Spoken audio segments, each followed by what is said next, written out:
કોસ્ટગાર્ડે એક બોટ સાથે 9 પાકિસ્તાનીને ઝડપી પાડ્યા છે। કોસ્ટગાર્ડ તમામ પાકિસ્તાનીને લઈને પોરબંદર પહોંચી ચૂકી છે। બોટમાં સવાર તમામની પૂછપરછ અત્યારે હાથ ધરાઈ છે। સવારે 10-15 કલાકે પાકિસ્તાની બોટને ઝડપી પાડવામાં આવી હતી।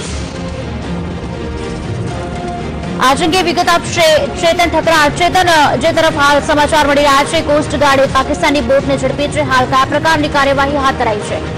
જી ઓફિશિયલી ચોક્કસથી જણાવી દઉં કે આજે વહેલી સવારે કોસ્ટગાર્ડ અને નેવીનું સંયુક્ત ઓપરેશન કરી અને એક પાકિસ્તાની બોટને જે ભારતીય જળસીમાની આજુબાજુમાં ચક્કરો લગાવતી હતી તેને ઝડપી પાડી છે। તેની અંદર 9 સવાર લોકોને પણ પકડી લીધા છે અને તેની તમામની શંકાસ્પદ રાખીને પૂછપરછ કરવામાં આવી છે કે તેઓ ભારતીય જળસીમાની અંદર કઈ રીતે ઘૂસ્યા અને કયા કારણોસર ઘૂસ્યા। જે હાલમાં તાજેતરમાં જે આપણે ભારતે જે હુમલો કર્યો છે તેને લઈને આ બધી તમામ પૂછપરછો કરી અને આગળની તપાસ હાથ ધરી છે અને વહેલી તકે તેને પોરબંદર લેવામાં આવશે।